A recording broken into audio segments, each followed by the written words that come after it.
All right, kids. Tomorrow is the big day. Golden Globe nominations finally come out tomorrow, and it'll be an early morning for me. But I am excited to get the industry portion of the award season underway, and we'll get closer and closer to the Oscars and trying to predict those and get those as correct as we can. So let's see here. Let's go ahead and really we'll just start with the nominations. I've got some other stuff to get to today. There were a couple things I want to talk about besides these, and I kind of not say I want to hide them in a video like this, but I just feel like it'll be easier to kind of get my piece out on this stuff, and then that way I can get the nominations out of the way, because I know I've seen a couple of comments from people that are like, we love all the stuff, but we'd rather, we want to know where you're actually talking about nominations. So, yeah, so I'll plan on doing that from now on. I'll talk about the nominations first, or predictions, or whatever the topic of the video is, and then I'll get to reviews on movies I've seen or anything else in the Oscar sphere, or really regardless that I want to talk about. So I'm going to save the reviews and all that shit for the end. So we're going to start right away with the Globe nominations. This year I'm going all out. I'm going to try to predict, because most sites predict, who's going to get in for the top categories only. They'll go through the acting races, screenplay, picture, director, and so on. Maybe animated, but this time I'm going foreign language. I'm going the two music categories, animated, and then the rest of them. So taking a shot in the dark here, because sometimes the Globes really like to go their own way with a lot of these smaller categories. Okay, so starting with foreign language film, I just picked the ones that are like really easy titles, and from films that from countries I typically see get nominated. So we've got Border from Sweden, Cold War from Poland. Cold War has been really lighting it up lately with all the awards season stuff. A lot of critics' prizes there. Roma, I have obviously getting in from Mexico, of course. Shoplifters, the Palme d'Or winner from Japan, I have getting in, and The Guilty from Denmark. So those are my 5 there. Okay, we're going to move right on to original song. I've got, and these are in alphabetical order, by the way. These are not, I used to do them in the previous videos, as you may know, by most likely to least likely. Now we're just going alphabetical, because that's close to the way they'll read it. My way of alphabetical is different than everybody else's, but whatever, doesn't matter. So for original song, I have Requiem for a Private War from A Private War. It's Annie Lennox, so I think she'll get in. Shallow from A Star Is Born. I have The Place Where Lost Things Go. That's really the song everybody's focusing on from Mary Poppins Returns. Then I've got Finally Free from Smallfoot in there, and I have Wrapped Up from Vox Lux. And I know previously we'd been talking about that song and we didn't know the title yet. Now we know it's wrapped up, and I saw the trailer, the second trailer, whatever it was they released for it.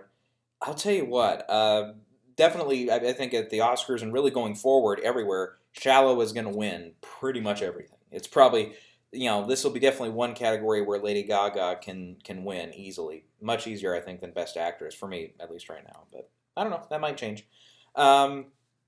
Yeah, so, and I think it's a good song.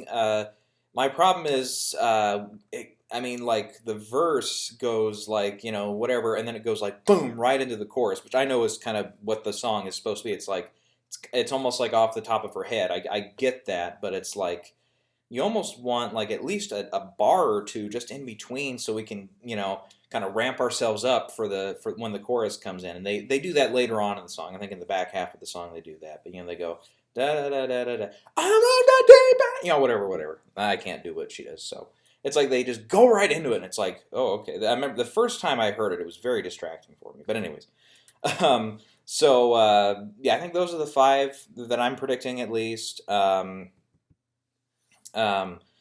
There is, I saw Wreck-It Ralph 2, Ralph Breaks the Internet over the weekend. There's a song in there called Place Called Slaughter Race, which is almost like a tribute to, kind of like obviously the earlier Disney songs and stuff. That's kind of what they were going for with the plot of the song and why it's there. But it's also almost like a Berkeley kind of piece too. I thought it was pretty decent. So if they really like Wreck-It Ralph, they might go there. But anyways, Okay, original score. I have again in alphabetical order: Crazy Rich Asians, First Man, Beale Street Could Talk, Isle of Dogs, and Mary Poppins Returns. I was previously predicting Hans Zimmer to get in for Widows, but I just have a sense Widows is not going to go over well with HFPA. Um, yeah, even though they love Hans Zimmer, and he could still very well get in, but yeah. Trying to think because like obviously Roma and to my knowledge The Favorite are films that do not have scores, so we know they're not getting in. Pretty sure because yeah, last I checked, The Favorite did not have an original score to it, but and then Vox Lux is one. I don't know. That one has an original score, doesn't it? I thought it did. Oh boy, I went way off the beaten path there. Yeah, Scott Walker. I do not know. Avant-garde. Okay. They. I don't think Birdman got in that year, did it? I know The Revenant got in. So sometimes, Revenant's not like an avant-garde score, really, but it's kind of has that same kind of feel as Birdman's score did. So, and I know, yeah, The Revenant got nominated here for a score a few years ago. So, if they really like Vox Lux, which signs are pointing that they are, that's a possibility. Trying to think what else here. Let's see. Star is Born, probably not. Trying to think if there's anything else. You got Michael Giacchino, the composer. He's on Pixar and a lot of the Marvel movies. Incredibles 2, but I don't know.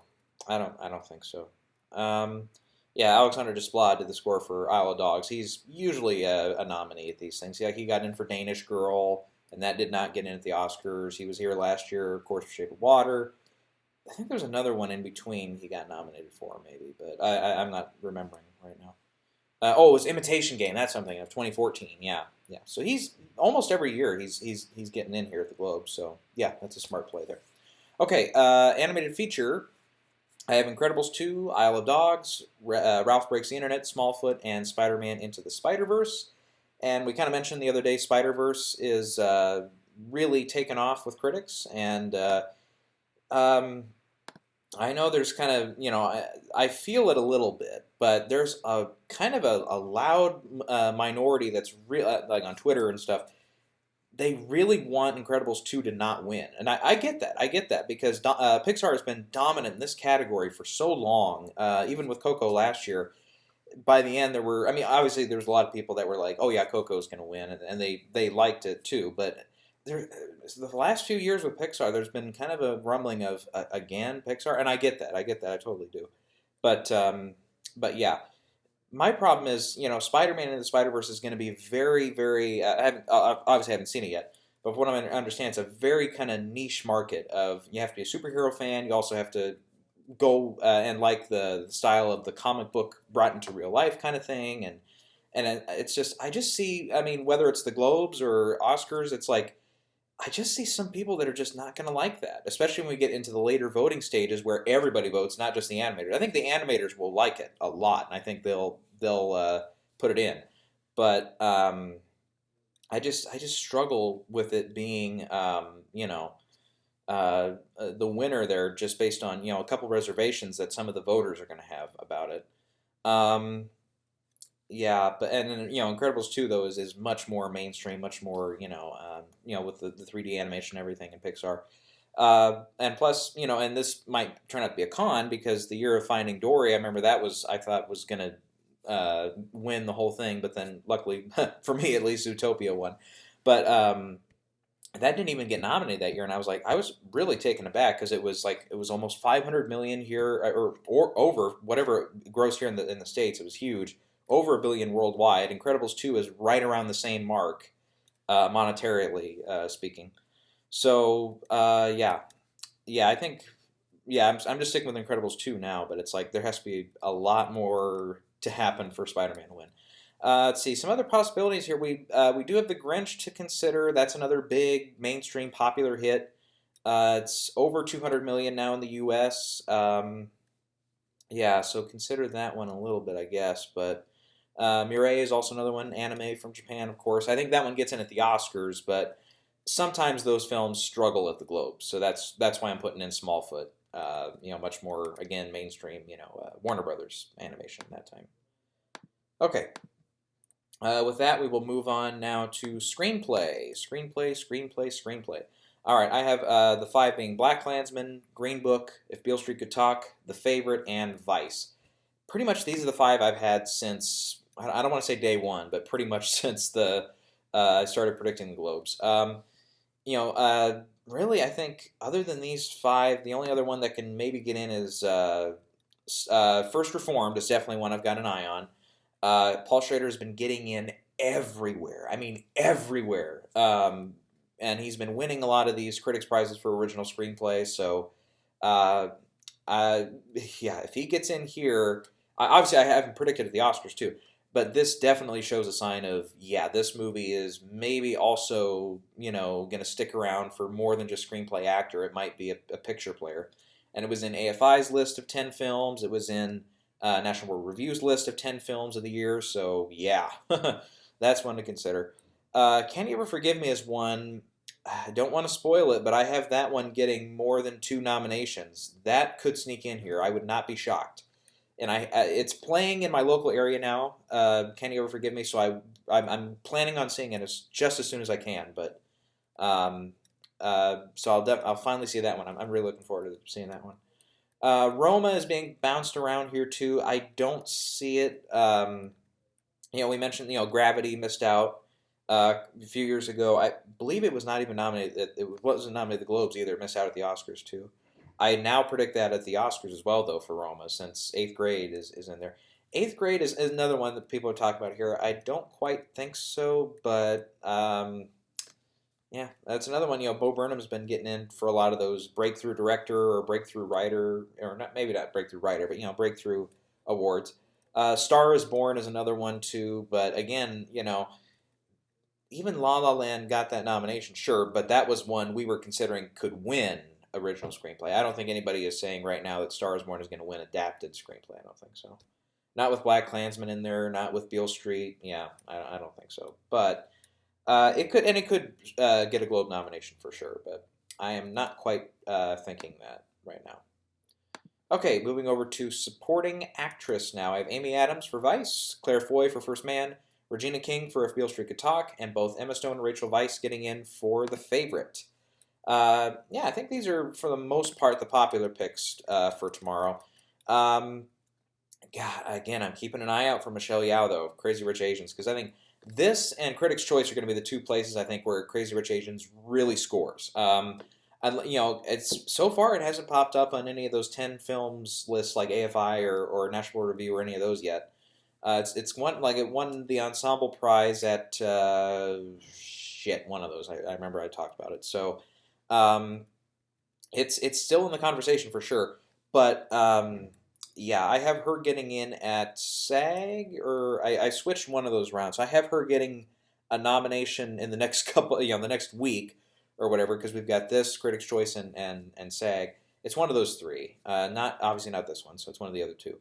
And then I did see Boy Erased. Nicole Kidman.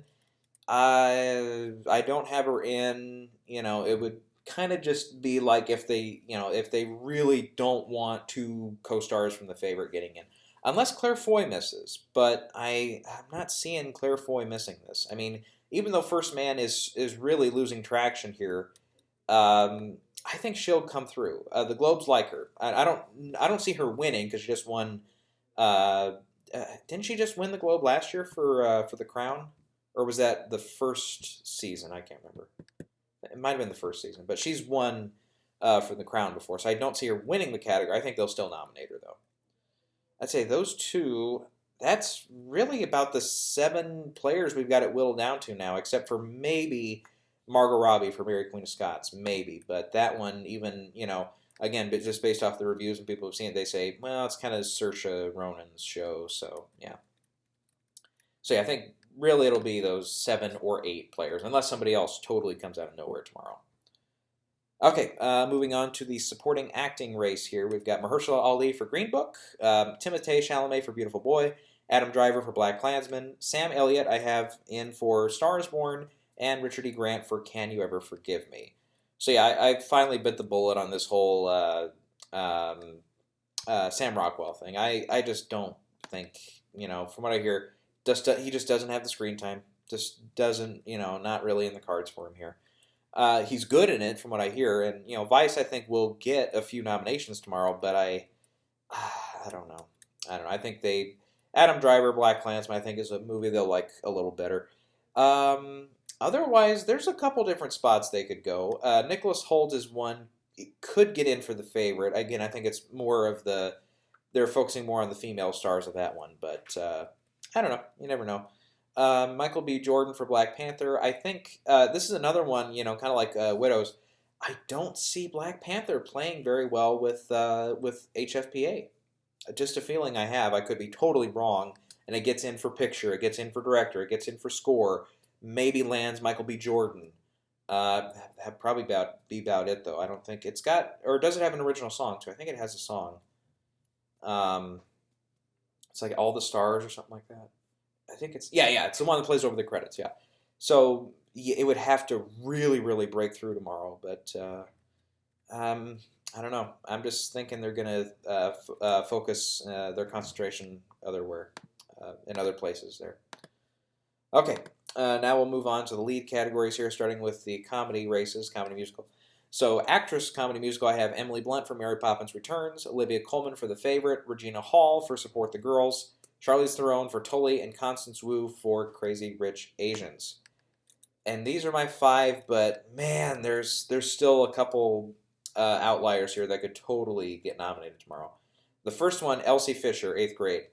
It's at first I was putting her in, and then I kind of wrote it off. I'm like, nah, the 8th grade is kind of, it's almost a little too indie for HFPA. But and it's like you think about it, it's like with child stars, sometimes they get nominated, sometimes they aren't. Like Jacob Tremblay was not nominated the year of Room at the Globes, but that's where Room, I think, at least from the award season perspective that year, at that point, Room was starting to fall off a little bit. It had opened, it was doing okay at the box office, and then they A24 wisely, I think, waited until kind of late December, early January before they pushed it back into theaters again, and that's when after it had done very well at the Globes with a film nomination on top of actress and screenplay, I believe. But yeah, they didn't vote for Jacob Tremblay. That being said, though, they do go for, even if it's not going to be a major Oscar player, like you go back to like Macaulay Culkin getting in for Home Alone. There's examples out there. And wasn't the young boy from the Champ nominated in the late '70s for supporting actor? Or am I don't know. He was nominated for that or for newcomer, because they used to have a newcomer category here, but they took that out a while ago. Yes, Elsie Fisher's one I've got an eye on. She could definitely get in. The other one is Catherine Hahn, who I previously had nominated, but then Regina Hall, I think, has been putting it on lately, so I have her getting in instead. But I swear, if I get this wrong, if I pulled her out at just the wrong moment, I swear I'm going to hit myself in disbelief. I'm just, I don't know. Okay, so I've got those five. Actor, comedy musical, I've got Christian Bale for Vice, Lin-Manuel Miranda for Mary Poppins Returns. I've got Viggo Mortensen for Green Book, Robert Redford, Old Man in the Sea, and Nick Robinson for Love, Simon. We hear that John C. Reilly with Sisters Brothers was put over to the drama side, so I don't think that means a nomination for him, though. We'll get to that in a second here. But so I just kind of went with Nick Robinson because he's really the only one that I've heard conversations about here. Outside of the other ones here, because otherwise after this you've got like Ryan Reynolds, Deadpool 2, which I don't think is going to happen. John C. Reilly does have Stan and Ollie out, and he has been, like, especially with like Wreck-It Ralph 2 and stuff, he's been making the circuits. He's really been working it, but I think it was it's not really focused on one film from what I've seen, at least. Maybe I'm wrong and I just saw one that was like that, but whatever. It's like he's promoting that, and he's promoting Sisters Brothers, and he's promoting Wreck-It Ralph, and he's got the Holmes and Watson movie coming out. So he's really promoting everything. So it's not a single focus on one of his films. The only other one I can see getting in, two, are Lakeith Stanfield, Sorry to Bother You. He did get a Gotham nomination and stuff. I don't know if that film's quite on their radar, but you never know. So I'll say it just to cover my ass. And the other one is Henry Golding for Crazy Rich Asians. If they really go crazy for Crazy Rich Asians, yeah, just in case there. Okay, now we'll move over to the acting races for the drama races. We've got actress drama up first. I have my five being Yalitza Aparicio for Roma, Glenn Close for The Wife, Lady Gaga for A Star Is Born, Melissa McCarthy for Can You Ever Forgive Me, and Natalie Portman, Vox Lux. Yeah, I'm putting it in. Globes, this 2 years ago, horror story here. I remember I was predicting, because Vigo was out with Captain Fantastic that year, and I was not campaigning, I was predicting him to get in for Captain Fantastic, and it was under the musical comedy race. Um, and then it was like a week or less than a week to go. All of a sudden, the Globes announced he's not in that one. He's over in drama. And then I'm like, at that point, drama. We were thinking, oh, I can't remember who else was in the race that year for drama. It was like obviously you had like Casey Affleck and Denzel Washington for Fences, and you had all the various ones there, Hacksaw Ridge and the rest of them. And I was like, it's too late. I said Vigo's not going to get in, but turns out he got in. So my reading on this is they're going out of their way to announce that just so we're not caught off guard when she gets nominated tomorrow. So that's why I'm putting her in. I'm thinking the last time they did that, went out of their way to really announce, they changed categories. It was Vigo, and he got in. And Natalie Portman she's kind of like Vigo in that way with a lot of these associations where Vigo, very popular. Natalie Portman is very popular with these kind of groups. I think Natalie's on I think this would be her fourth Globe nomination, I believe. If she gets in at the Oscars, it's her fourth. Maybe fifth. Maybe there was one. Did she get nominated for like The Professional or something at the Globes? Maybe something like that. I can quickly double check here. Golden Globes. Yeah, this will be her fifth. She got nominated for Anywhere But Here back in 1999. Okay, so yeah, this would be her fifth, and so I can see that totally happening with her. Yeah, who else have I got an eye on here? Viola Davis is definitely one to keep an eye on. She's been nominated, for a couple film awards, and of course for her TV work on How to Get Away with Murder. So she's on their radar. Again, it's Widows though. It's the film that she's in. I think that's what's stopping me from putting her in. And she was kind of, because I was like, okay, if I put Natalie in, I have to leave one of them out. And I was like, well, Yalitza reminds me of, especially back to 2016, Elle, when what's her name got in, Isabelle Huppert, and that was another one I was not really predicting. So I was like, okay, yeah, that makes sense. They do go for the foreign actresses, Marion Cotillard being another one from a few years ago. Whether I think she got in for both. Well, obviously, Levine Rose. I think she won the Globe for that, and then, or was it she won something? Because I remember her win at the Oscars. Some people were surprised at, but she had won a couple precursors. 2 Days, One Night. I know she was nominated at the Oscars, but I can't remember. I thought she got into the Globes, but I could be totally wrong there. Anyway, so but they do have a history with that. The other three I think are totally safe. Melissa McCarthy I don't see missing. I don't see Lady Gaga missing. I definitely don't see Glenn Close missing. So, you mentioned Viola as a possibility.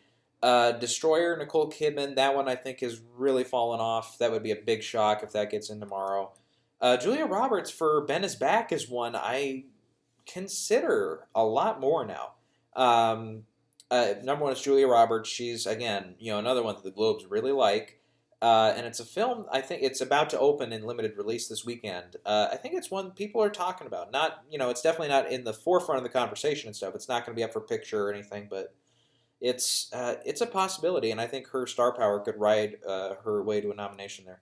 Another couple here, well, we have to mention Toni Collette, of course, after her win at Gotham and stuff.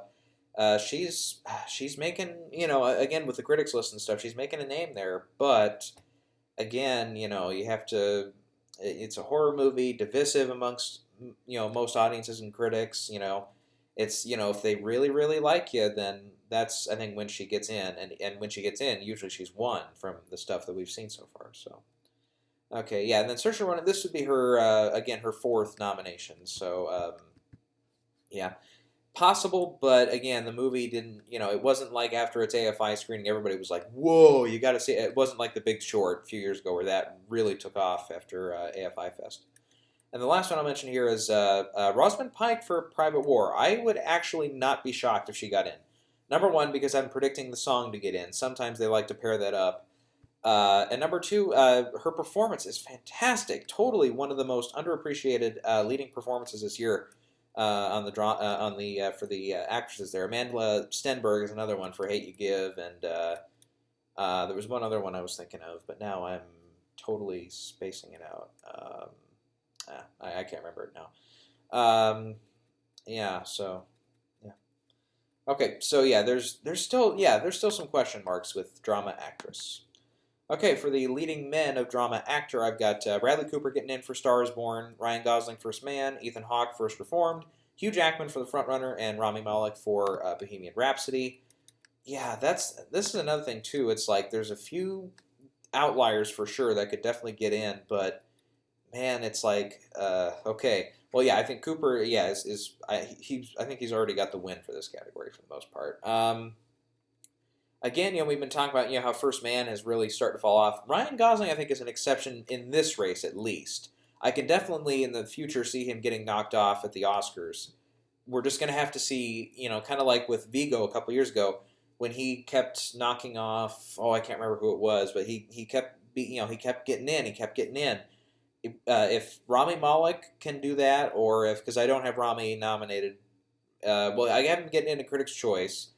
I don't have him getting in at SAG, though. If he can get in at SAG, if he can, definitely we'll see where BAFTA goes, too. BAFTA probably will like Bohemian Rhapsody. Audience-wise and stuff over there did very well at the box office over in the UK, so I don't know if that makes a huge impact or not on the voters over there, but if he gets in there for sure, then yeah, he could probably take up that fifth slot. But Ryan has to miss at SAG, which is a possibility, definitely.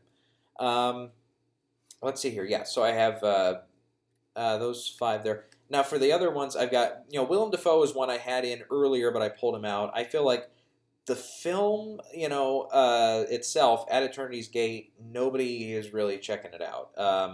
Remember, it opened okay in its limited run, but now I think everybody forgot about that one. And Willem is definitely popular and everything, but I'm just not hearing that he's out and about campaigning much for it. I think maybe he's shooting a couple other films or something, but yeah. One that I'm very much keeping an eye on, though, is, as I mentioned a couple of times here, is John David Washington, Black Klansman. Being the fact that he's the son of Denzel definitely helps. The fact that it's Black Klansman definitely helps. Also, the fact this year, though, when you look at it, it's like a lot of the acting races, just speaking representation-wise, you've got Regina King definitely getting in for Beale Street. Definitely Mahershala Ali is getting in for supporting actor for Green Book. Best actress, we could easily see for especially for the black community, we could see Viola Davis get in. Or for women of color, just basically non-white, you've got Yalitza you can cheer for as well. We don't really have that in Best Actor. I mean, Rami Malek was Egyptian, or there's some Egyptian, or it's I heard it somewhere. But obviously, I think he was born in the U.S., but his roots go back to, I think it's Egypt or one of the countries there. And then really from there, that's about it, because I don't see like Chadwick Boseman getting in for Black Panther. I really don't think so. Stephen James, Beale Street is a long shot. Yeah, so I think John David Washington is the one. Kind of like 2 years ago at the Oscars, every category had at least one black nominee there, and even at the end, Ruth Negga came back for Best Actress. So if they really want to do that this year, I think John David Washington is the one they're going to concentrate on if they want to get that diversity kick in there. Yeah, the only one I can see here is Lucas Hedges for Boy Erased, but even that, and I saw that one too. It's a good role for him and everything, but it's like I don't know. I just think the competition is just really stiff, and that's another one that it opened. It's doing all right at the box office, but it's not one that is blowing people away. And critic wise too, it's mid 80s I think on the Rotten Tomatoes. Like maybe 80, 82, somewhere around there. So it's got its fans, but it's definitely not one that is sticking out in that way. Okay, moving over to the director race. Okay, here we go. Bradley Cooper for Star is Born, Alfonso Cuarón for Roma, Barry Jenkins for Beale Street, Yorgos Lanthimos for The Favorite, and I've got Spike Lee in for Black Klansman. Heard through the grapevine, not 100% fact, but evidently from what I hear is Focus Features in the last 2 to 3 weeks has really been building up with Black Klansman. And they've been doing a lot of screenings out in Hollywood, and they're getting people there, and they're selling out the shows. People are buying multiple tickets. If they've already bought the film or have already seen it at home or in the theater, they are going back again to see it. So, yeah, I don't know. That might be, that might not amount to a hill of beans, but it seems like Black Klansman might make a last-minute run for it. Because, I still have, just for shits and giggles, really, at this point, I still have Spike Lee winning Best Director, but I could easily see Alfonso Cuarón winning it too. But yeah, I can see. I mean, if we get into a kind of an awareness factor, definitely, with the Twitterverse and everything, if again we or somebody out there, I keep saying we, but I mean the collective we is in just people around the world, really point out the fact that you've got Asian-born directors like Ang Lee who've won Best Director. You've got a woman who's won Best Director with Catherine Bigelow. You've got several Mexican-born directors who have won Best Director, including it's 2, 3, 4 in the last 5 years, if I'm remembering correctly. So, yeah. The big question mark, though, is when is that African-American male going to win? Or at least African-American just in general just going to win this category. So, if that really builds up, and if, especially if Black Klansman, again, really starts to take off there, I think that's when Spike Lee can punch his ticket, but we'll have to see. Okay, so we've got these 5. The next one I'm concerned about is Peter Farrelly, Green Book. I did see Green Book as well. Again, I'll get to the reviews on the films here in a few minutes, but Peter Farrelly is one, he would have to be like, a little bit like, God, I can never remember his name. Martin McDonagh, last year, 3 Billboards. It would have to be one where they just really, really, really love the film. And overall, I don't quite see, because I remember 3 Billboards got in for score last year, too, here at the Globes, if I'm remembering correctly. So they really, really liked it. So Green Book would have to score more than just Vigo and Mahershala. It would have to be, and screenplay. I've got those 3. It would have to be also in for score. It would also have to score a director nomination or something like that. So, yeah. Anyways, but Peter Farrelly is one to keep an eye on, though. The next one, Adam McKay, could also get in here. He's kind of got an IOU here at the Globes because he was not nominated the year of The Big Short for director. So maybe he gets that. And actually, the next one up, I say this, you might laugh at me, but Rob Marshall, Mary Poppins. I counted up multiple nominations here. I have Mary Poppins getting into 5 categories tomorrow. They could go 6 and put Rob Marshall in. He's been nominated before. I think didn't he win the Globe for Chicago? He might have. Let's see here. I may just pull it up here. The film Chicago, not the city. Let's see here.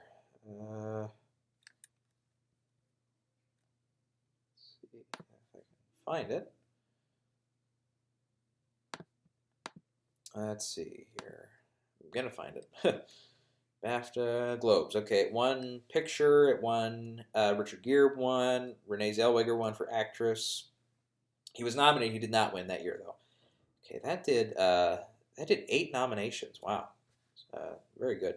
Anyways, so Rob Marshall is definitely one he could surprise. Damien Chazelle is also for First Man. I don't quite see him getting in, but I think he's in the pool of potential nominees. Yeah, I think that's it. We mentioned if they really, really, really, really, really like Black Panther, that's when I think when Ryan Coogler can get in. But for now, I'm just not thinking it's in the cards. Okay. Motion picture comedy musical is up next. The 5 films I have in are Crazy Rich Asians, Green Book, Mary Poppins Returns, The Favorite, and Vice. I think these are the safe bets. A few people are putting in 8th Grade. Definitely a possibility, but again, there's a kind of, again, it might be just a little bit too indie for those Globe voters. They do like to go more mainstream here, especially in the film categories. Then again, you do have examples like Sing, which got in a few years ago.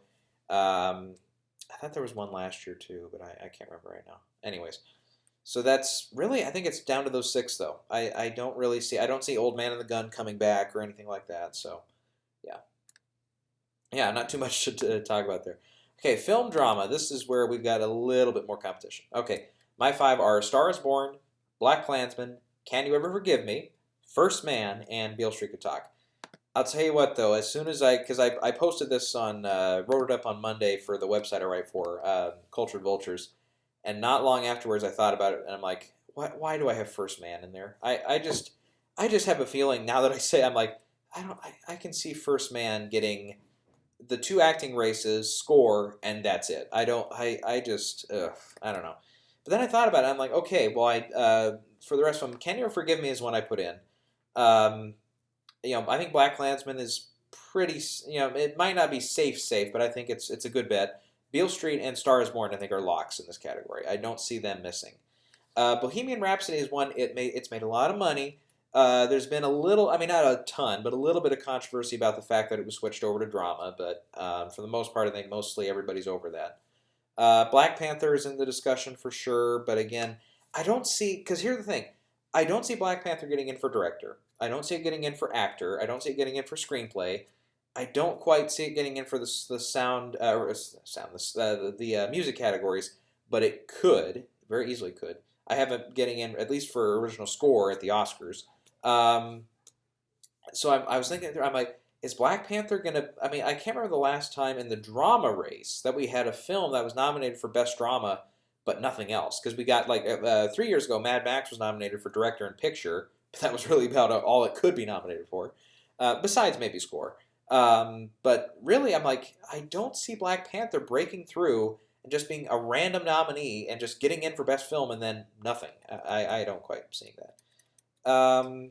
And then First Reformed is again one I'm keeping an eye on. If it really does surprise, it can get screenplay, actor, picture. I could see it. I could see it happening. But I just looked over again. When I was deciding him, and I was like, well, First Man has a little bit more to it than at least in total nominations than Black Panther does at this rate.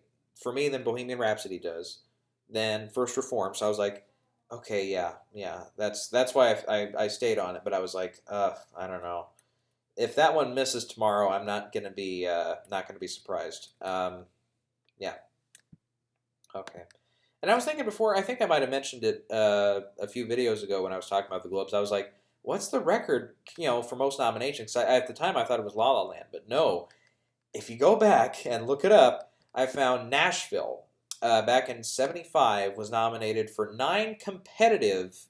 Well, actually, no, there were 11 competitive Globes. 11 nominations. And get this too, because that one today would, or even back then, would be considered a musical because it's all about the music. It's all about all the folk singers and everything. And it was up for drama though. Funny, isn't that funny? Because again, I was one of them too. I was like. I was shocked when both Warner Brothers and 20th Century Fox were putting their films, Star is Born for Warner Brothers and Bohemian Rhapsody for Fox, over in the drama race. I'm like, what are they doing? They've almost got the wins locked down, especially for Bradley and Lady Gaga over in the comedy race. What are they doing? And then, and it's over here in drama, and I was like, well, it'll probably still get in, but it's like, I don't, I think Bradley's pretty much, I think, untouchable at this rate in drama actor. Lady Gaga's got some pretty stiff competition. The film itself has got some competition with both Black Klansman and Beale Street. It could split the difference and win, definitely, but I don't think it's a lock by any means. But when you look at this, though, that year, just as just a piece of history here, Nashville, it won for original song, but that was it. It had 10 other nominations, and remember, this is back when they had acting debut categories, best newcomer, in other words. So it got 2 of those nominations. Without it, though, it's still 9 nominations. I mean, for the Globes, strong showing. Yeah.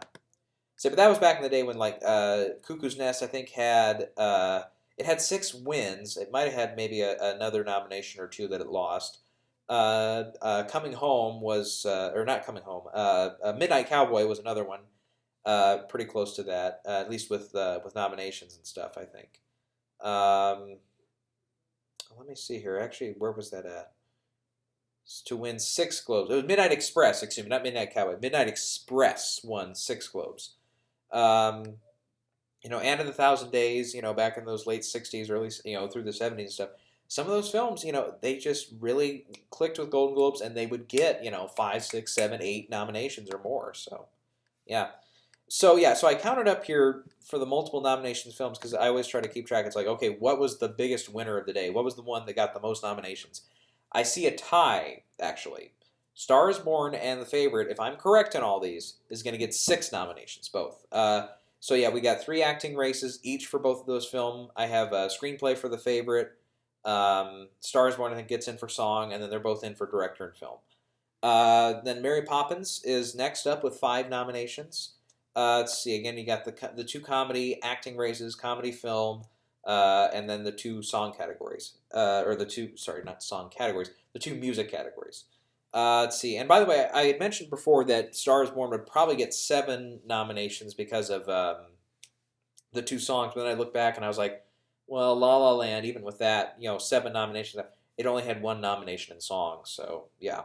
So I see the same coming true with Star is Born.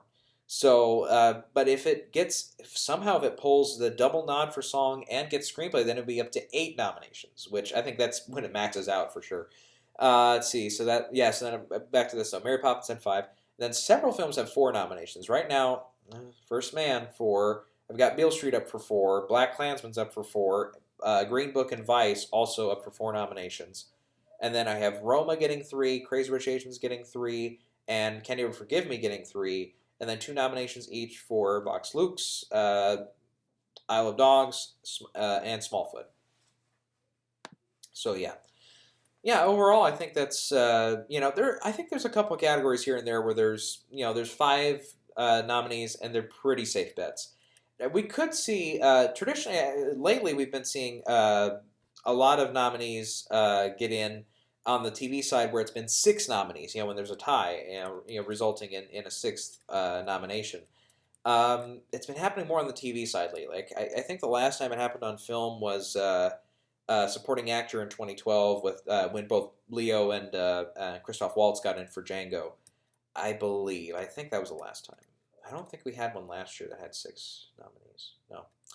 Okay, so I don't know if we will get one of those again this year or not. If we do, that comedy musical actress race could. I mean, if Catherine Hahn could get in there too, or Elsie Fisher. I don't know. Or maybe they both boot out Regina, or they both boot out Charlize or something. Maybe. Yeah. I don't know. Anyway, so we'll have to see there. Okay.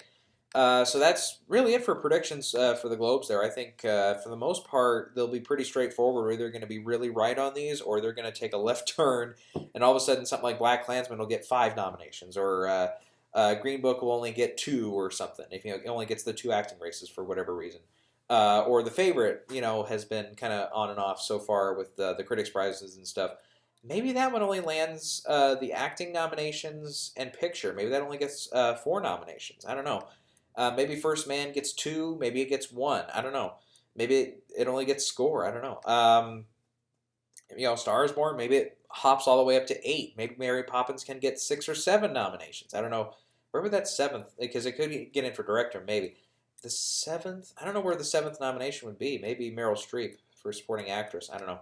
I haven't heard much on the discussion table for that. Vox Lux could land 3.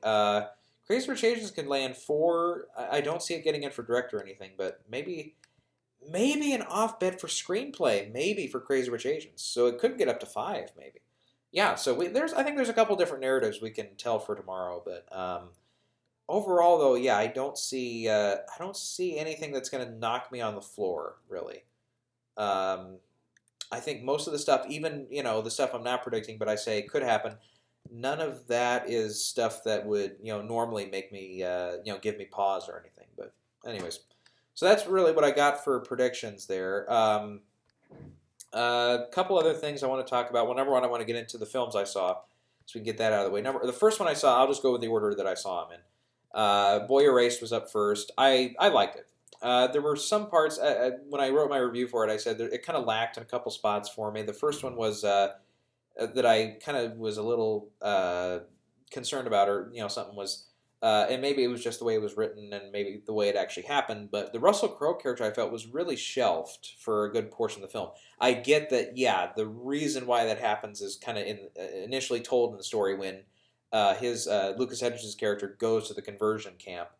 Obviously the father can't be there, and the father's the one that really put him there. So it's like I get that he wouldn't. Maybe he's not trusting to go there or whatever. He doesn't want to interrupt the process or whatever. Um, but yeah, I thought maybe another scene or two with him would have, I think, made for a bigger, because there's a scene at the end where he and the son kind of have a final scene together, and I think it's supposed to have somewhat of an emotional impact, but I didn't really feel anything, and I felt like if maybe they had maybe one more scene between them, uh, after he has come out and after all the stuff between them, maybe if there was one more scene in between, maybe it would have had a bigger emotional impact than they were going for. Overall, I thought Joel Edgerton did a very good job acting. His performance in the film, I thought, was fantastic. Definitely, better than Russell Crowe's. I know Russell Crowe's really been if anybody's going to get in for supporting actor for Boy Erased, it's going to be him. But I don't know. I don't see him getting in. But Joel Edgerton should be the one, though. I mean, that's the one I think you put all your ammunition in. I really, I mean, his character was very fascinating, very mean at times, and at other times it's like, because I come from a family and stuff where, especially on my mom's side, my grandma is probably one of the most devoted Catholic women I've ever seen in my life. Not saying anything negative or positive about that, just stating it. And then, and when I was in high school, I was in a youth band that went to different churches every Sunday. I did that all 4 years of high school. So in a way, when I looked at the film, I was like, I kind of, obviously I don't relate to that at all. I don't, because at the end they flash up on the screen. I think everybody's made this pretty public. It's like 35 of the 50 states or something like that, a close number to that, where these camps are still legal, and it's like, oof, yeah, we need to get that changed. So I'm not voting, I'm not rooting for those characters, but it's like I get it to where people that have if you were raised in a family where religion is an extremely important thing, especially with Russell Crowe playing a pastor in the film, it's like the Bible kind of makes it clear what you're supposed to feel if you're a heavy religious person against homosexuals. So so it's I not say I relate to them, but I'm just saying I get to where there's going to be this guy, the Lucas Hedges character, grew up again with a pastor as a father. You get the struggle in him where he's like, I get that I'm not supposed to be this way, but I am this way, and yet So I get that struggle in the way that where he would he would say maybe this camp will work. It's like I get that, but yeah. Overall, I thought the scenes in the camp are very well done. Definitely, very. I don't want to say documentary like, but very much. You could tell that Joel Edgerton had very much spent a lot of time researching this at the very least. I don't know if he went to one of the camps or not, but uh,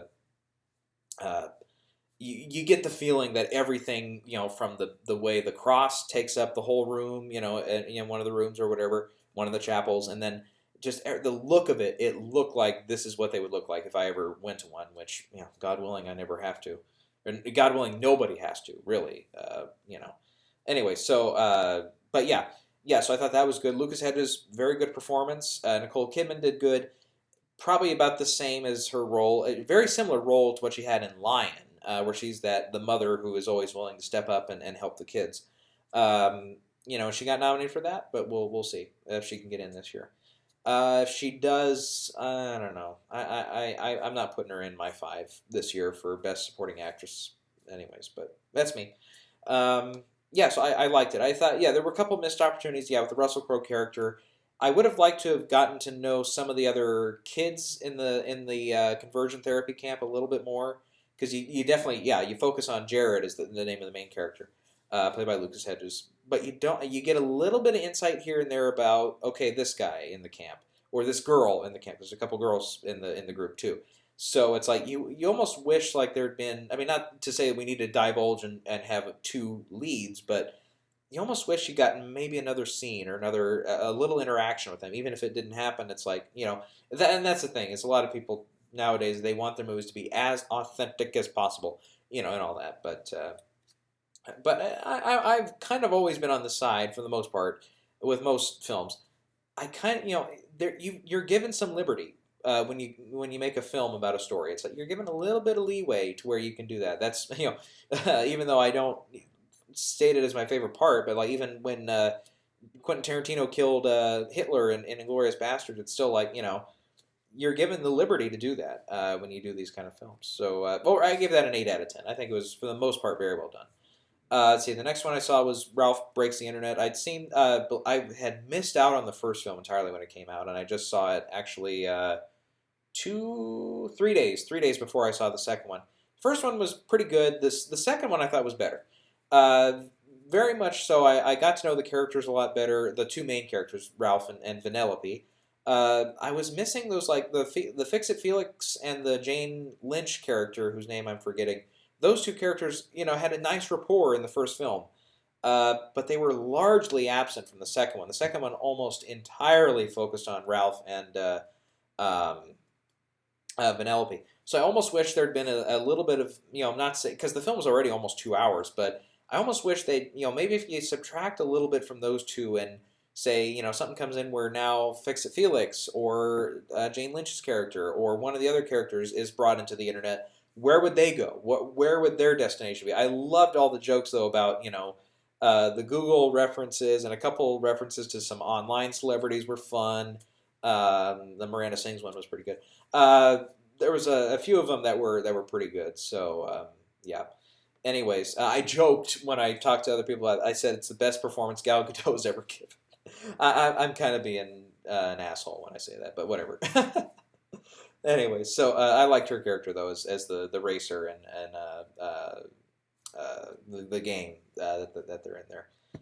Yeah, and I thought actually because a lot of people have been talking about it too, not to give anything away, but there's a lot more emotional impact I think with this sequel. Again, obviously that's kind of the give or take with it though. If you only focus on these two characters, that gives you the emotional payoff that you get at the end of the film. But at the same time, it's like, yeah, you see, I kind of struggled with myself on that one, whether or not I wanted to, really say, okay, these other characters have to come in, or do I still want a character study on these two? Because as a character study, it worked, but at the same time, I was like, I wish I had those other characters that I liked in the first film to come back. But that being said, though, I'm kind of burying the lead here, but Disney. They're sitting on a gold mine, and I think just in the narrative storyline here, from what little screen time there is in the film Wreck-It Ralph, a Disney princess cinematic universe. Disney, you're sitting on a $1 trillion gold mine. I mean, obviously they've tried. Obviously they've done like Alice in Wonderland. They've done The Sleeping Beauty with Maleficent. They've done, of course, Beauty and the Beast. And all the rest of them, they're going to continue to do those live action. But, 10, 15 years down the road, if the Marvel Cinematic Universe fizzles out over the next few years, it could happen. Maybe after the fourth Avengers, we're kind of done with that universe. I don't know. Obviously, they'll keep doing the Black Panthers, and they'll keep doing the rest of those, the very, very successful ones, I think. Spider-Man and so on. But I think if that one starts to fizzle out and they want a new cinematic universe, that's where you go. You make it to where Snow White and Cinderella and Sleeping Beauty and the rest of them, even introduce the new ones like Elsa and Anna from Frozen and Moana, and you throw in the one from Brave, Meridoc, whatever her name is. I haven't seen that one. You throw in all the princesses together, and I'll tell you what, that seriously, the best moments of the film were when they were all together and when they were just shooting the shit together. It was awesome to see, and this has come from a guy too in his early 20s. I grew up and I watched the Cinderellas and the Sleeping Beauties when I was young, but they were never my the ones that I would go to over and over again. I always liked them, but I considered them girls' movies. I don't want to watch girls' movies. But yeah, it was it was awesome to see them all together though, and I almost wish, and I think it will. I think it will eventually happen. But Disney, I'll tell you what, everybody around the globe will line up to go and see a cinematic universe style film crossover. Just call it Disney's, because they put Disney's in front of everything, like Disney's Wreck-It Ralph, whatever. Just call it Princesses. Disney's Princesses. Boom! You're talking $1 billion global opening weekend. It'll do gangbusters business. Gangbusters business. Anyways, and I think, yeah, again, just from the narrative storytelling, what they did there, even if as supporting characters, I feel like there's a lot of stuff you can tell. A lot of stories and a lot of hijinks you can get into. All right, next one I saw was Green Book. I loved it. I loved Green Book. I thought it was fantastic. I do like.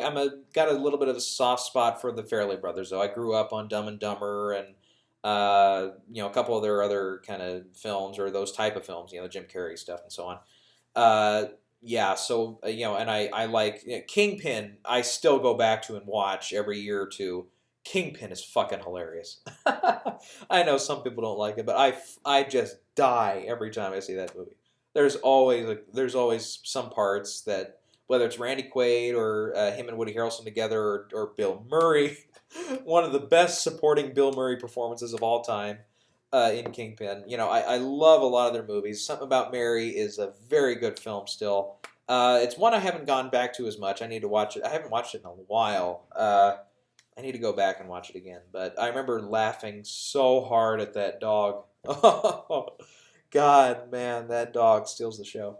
But in Something About Mary, I'm not talking about. There's no dog in Green Book. But anyways, back to Green Book though. Great performances. Vigo especially gets some very strong moments as the lead character there. Mahershala Ali outdoes himself. Best, I think it's his best role he's ever been given.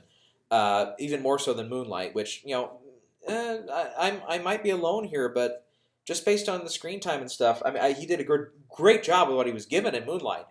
I don't know if I would have even nominated him that year, but that's mainly just screen time. I'm not talking about all that other stuff. There were some good performances that year, like definitely for me, Lucas Hedges that year. Oh, dude, Manchester by the Sea, incredible. Michael Shannon that year for Nocturnal Animals, incredible job. I don't want to get into that, but anyways. But this, I think, too bad. Not to say too bad that he won previously, but if he had lost for Moonlight to, I don't know, like Dev Patel or something. Dev Patel was great in Lion that year, though. Again, one of the standout qualities of the film. If somebody like Dev Patel had won, or Lucas Hedges or somebody, and Mahershala was owed one, I think he would, in a cakewalk, he would take it this year. And he still could. He still could win. I think he'll win the Globe for sure, since he did not win for Moonlight. They went to Aaron Taylor Johnson that year. But he, very, very good job. Really, he gets some of the best moments in the film. Absolutely loved his character too. And their dynamic is terrific. Absolutely great. Linda Cardellini, she's only in it for a little bit, but she's pretty good. The rest of the cast, they'll just pop up here and there, but they're pretty good. I liked the script was good. Obviously there's a lot of ethnic stereotyping and a lot of some of that stuff. Like there's a couple laughs at the expense of Mahershala Ali, but I feel like it's in character, and it's definitely, you have to think about it too. It's set in the '60s, so you got that. While I'm on the top, two things I want to talk about. Number one, I was a little disappointed though. One thing. This is the Farrelly brothers. They love the gross out stuff. There was no farting in the car joke. Not to say I was like, I was 100% expecting a moment where, Viggo would go, or something. and he'd be like, "What? I ate a good sandwich. Well on." He'd go into the, I can't do a good Viggo playing an Italian imitation, but I could just see Mercer in the back going, "Tony," I could just see that scene. Maybe it's on the cutting room floor, but Fairly, of course, they're probably the Golden Porcelain Award for biggest laugh in a movie ever is that toilet scene from Dumb and Dumber, Farrelly Brothers movie. I was shocked that there was not a farting joke. Roll up the windows, gee. Roll down the windows, Jiminy. Something like that. I was surprised there was not a joke like that in the film. But that's just me. The other thing I want to talk about was this film has really come under fire here in the last week or so. Um, and I'm coming to this one late, because I think I feel like just from what I've seen on Twitter and stuff, it's like there were conversations like a week ago about this stuff after it had opened wide after Thanksgiving or the weekend of Thanksgiving, whatever it was. Um, and there were some people saying, it's not racist enough with this character, or there's not enough focus on race overall. It's more of a buddy movie. It's more of a road trip movie. And really, my reaction to that is, are you the fucking filmmaker? Did you write the fucking script? No, you didn't. So leave it to the writers. Leave it to them to tell whatever the fuck story they want. And I that doubles down too for like last year with, and I kind of, in lesser words, I said that about Three Billboards last year, where it's like, I was like, McDonough chose, the characters that he did. He wrote the characters that way for a reason. That's his story that he's telling, remember. It's not filmmaking overall is not a democracy in the way of the audiences get to choose. Okay, if we're making a movie that has a black guy and a white guy, automatically it has to be a racial tension movie where this then that happens. It's like no, no, no, no, no, no. And a lot of people I know were disappointed because it didn't have the checkbox of this scene, this scene, this scene in your racially driven films. There were maybe one or two cliched moments that didn't happen. So be it. And I applaud the film for that. It did have, sure, there's a couple of moments here and there where you're like, oh, okay, now it's that scene, now it's that scene. But I felt like the screenplay had enough in it to where even if it was stuff I'd seen before, I thought, with these two actors or these two characters, it worked. It still worked for me, and I didn't have an emotional reaction at the end or anything, but I was like, I left the film saying that was a really fun movie. I'm like, that's one my grandma would love. That's one that you can show because it's PG-13. You can show that one to the whole family. I think it's a good film. Yeah, so I gave that one a 10 out of 10. Wreck-It Ralph I gave an 8 out of 10. But anyways, so my reaction really, yeah, to all that stuff with and it's mainly white people saying this, but fuck off with that. All right, enough. Let the filmmakers, actors, writers do what they want to do with their scripts. Don't police them on how to write a script for these kind of movies. No, just don't, just don't. Anyway, so the last one I saw was The Front Runner. I was disappointed in this one. I liked the trailers and stuff, and I felt like there were some, there's the screenplay overall. I thought, just in the construction of the dialogue, I thought was actually pretty good. There's a few really good lines here and there, mainly from the J.K. Simmons character, and a couple lines here and there from Gary Hart, played by Hugh Jackman. And Hugh Jackman, I thought, did a good job with what he was given. Maybe not his best performance to date, but definitely one I think that we'll go back to, uh, when it's all said and done for Hugh Jackman, when he hangs up the coat and everything, we'll say Frontrunner was pretty good for him, for his performance. Might not be the best movie, but his performance was good. But I just felt like they really turned a pretty straightforward issue into a very muddled, mixed reception kind of storyline. Because for me, my problem was the film didn't have a stance on anything. It wasn't because it's very much a politics versus media, paparazzi and so on. But it doesn't take a side one way or the other. And I feel like this is a situation where whoever's directing it, it can be Jason Reitman, it can be any director really. I feel like you need to take a stance here. You either need to be on Gary Hart's side, where it's like these journalists, they really, they're really respected, highly praised journalists, really stoop to really low levels to go after this guy. They did that paparazzi shit, which a lot of journalists who are paparazzi, they've been, they can legally be arrested for shit like that. Um, they stoop to those levels, and they, kind of went out of their way to be jackasses about it, and overall, I didn't really side with them, but I couldn't, the way the film was told and everything, I couldn't side with Gary Hart either, because, yeah, he cheated on his wife. He was dishonest with the people when he was talking, when he was going on the voting, on the campaign trail and everything. He was a dishonest man. So it's like, and especially in today's, environment, I get why the film was made, obviously, but it's like, it's almost like if this film had come out, right after Juno, if this was the first thing that Jason Reitman did after Juno, and it was like 2009 or 2010, or maybe the first one he did after Up in the Air. Up in the Air was pretty good. That I felt was very, very timely too. maybe then it would have been more of a shocking film. Maybe then it would have maybe been a bigger player at the Oscars and everything. Maybe it would have gotten better reviews too. But I just felt like it was really muddled in that way. It just didn't take a stance. It wasn't pro this. It wasn't anti that. It really just made the straightforward issue of Gary Hart was caught doing this. Even he his campaign got shut down. He was basically done. That's it. That's the story. But instead, they make it into this big kind of muddled mess where you can't root for anybody, and you can't really um, can't really do that. Oh well.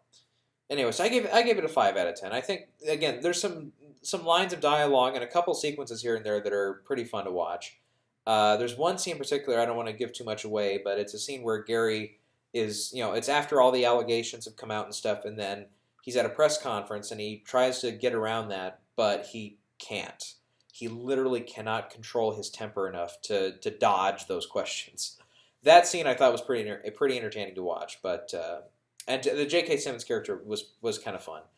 But yeah. Otherwise, I thought it was it was kind of, even for an hour 50-minute movie, there were some dull spots definitely, and I don't know what the whole point, because there's the whole thing with Alfred Molina playing Ben Bradley in the film, which is really weird casting. But okay, Alfred Molina is a terrific actor, but I don't know why you go to him to play Ben Bradley, especially after we had Tom Hanks do it last year, and of course the infamous, or not infamous, but famous, treasure performance from Jason Robards clear back in the day to All the President's Men. He kind of summed up that the person of Ben Bradley better than really anybody could. It even had John Slattery play him in Spotlight, his son in Spotlight.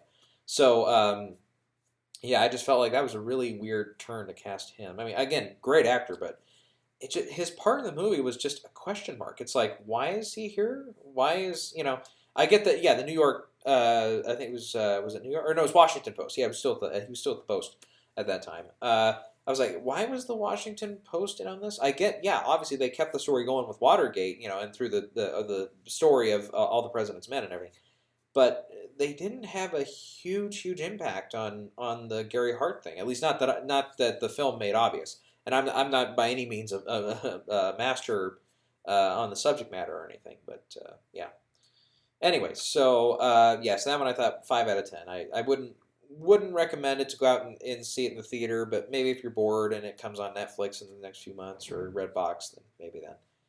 Okay. One more thing I was going to mention with Green Book though is there was also lately a press conference where I guess Vigo got into trouble for saying the N word, because he's like, we're not allowed to say blank anymore.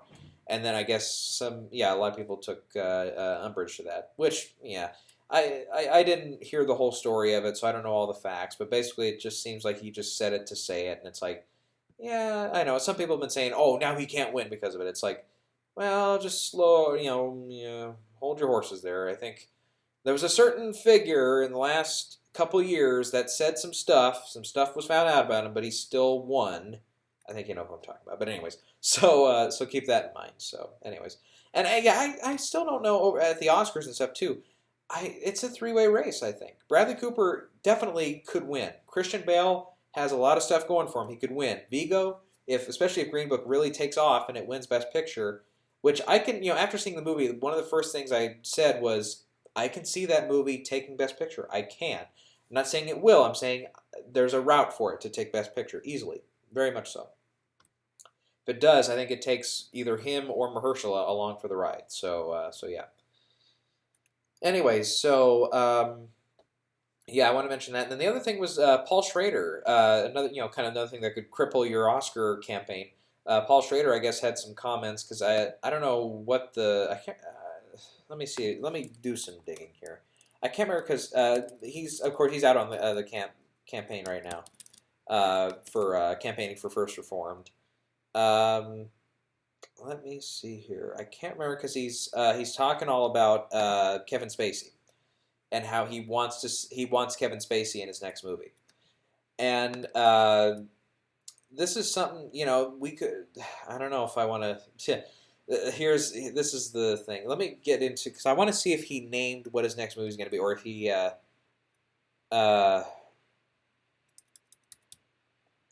mentioned like what it was about or something. But basically, his next film, what he's looking at, he wants Kevin Spacey to be in it. I don't know if that means the starring role or if that means just a supporting role or what. But he wants Kevin Spacey. Now here's the thing.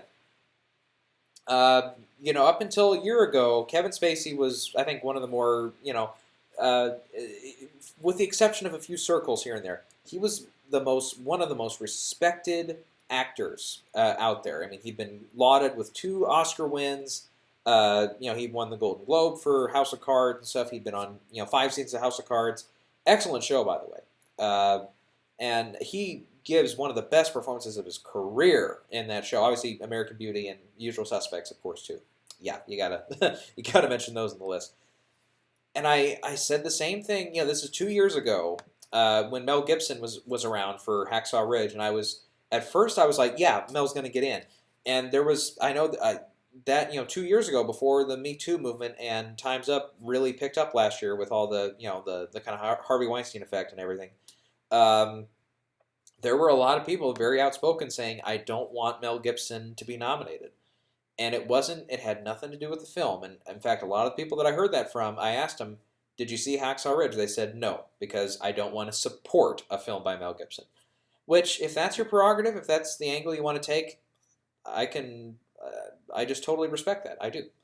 And for everybody who says, I don't want Weinstein to do anything again, I don't want Louis C.K. to do anything again, I don't want Kevin Spacey to do anything again, I don't want James Franco to do anything again. If that's your wishes, your respects, your opinion on it, I respect it. But to a degree, I disagree a little bit. But this is just me. Because I've always been, and it's just me again, I've always been a guy, I bandied about around with it the year of Mel Gibson. I bandied around with it last year too.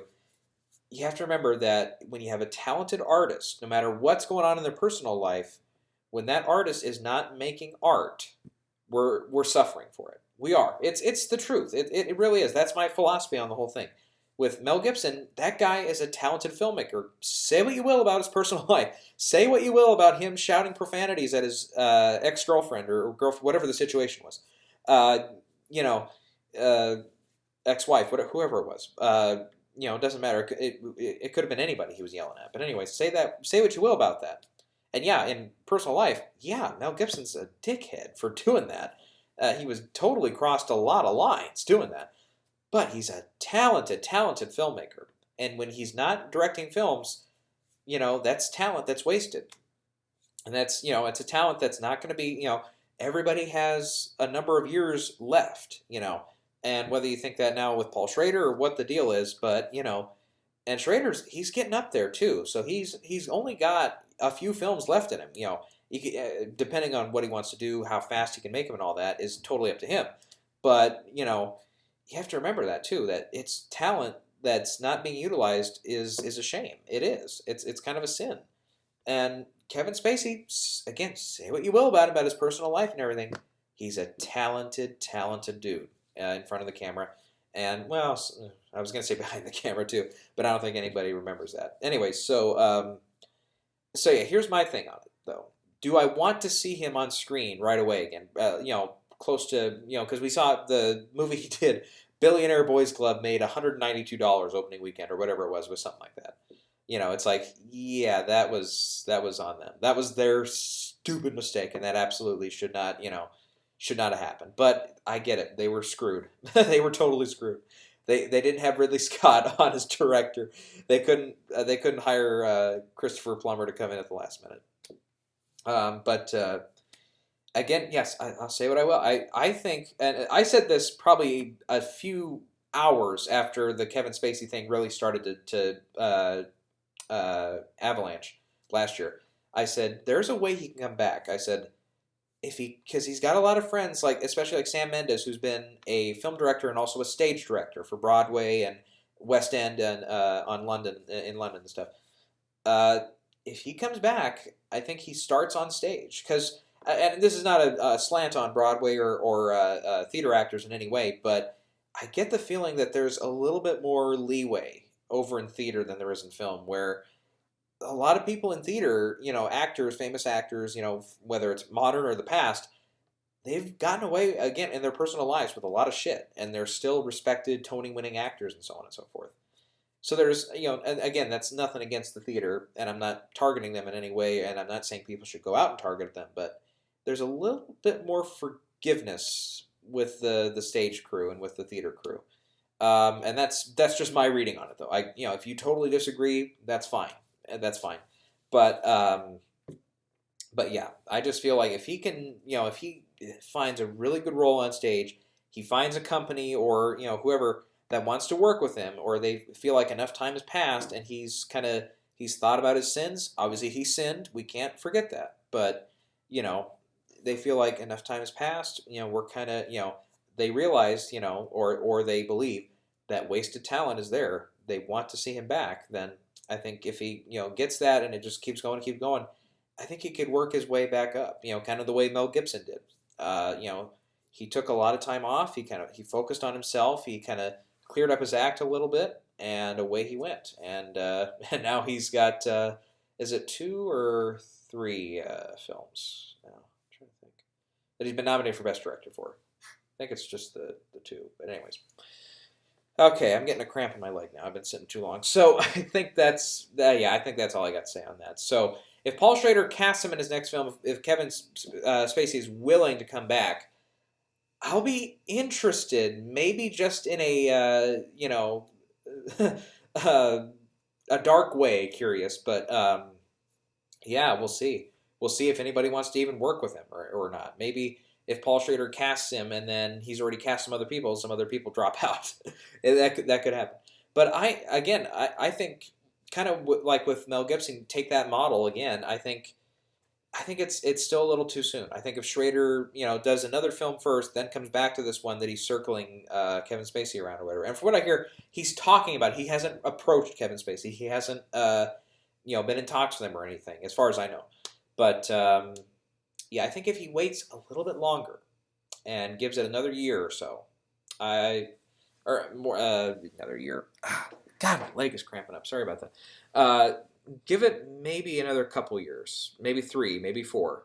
For me, even though yes, I do separate the art from the artist, I still feel like I need a little bit of time to be like, yeah, this is not going to go well.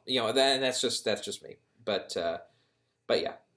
I think it'd be not great, but I think it'd be interesting. I think it might be cool if 5-10 years from now, if we see a Kevin Spacey back in the business again.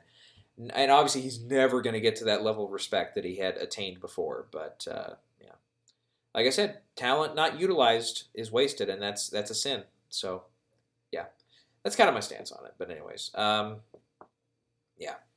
Okay, so that's all I got. I'll be up and at 'em early tomorrow, and I'll be recording my live reactions to the Globes here.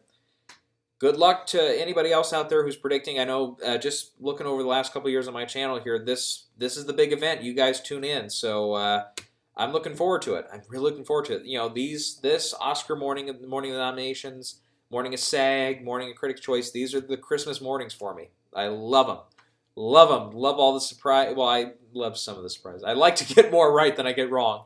I'll put it that way when it comes to predictions. But it's always fun to see where the Oscar race goes from here. And the Globes, one of the first big industries awards to chime in on that. So yeah, we will see everybody bright and early tomorrow. And again, if you're predicting out there, good luck, my friend.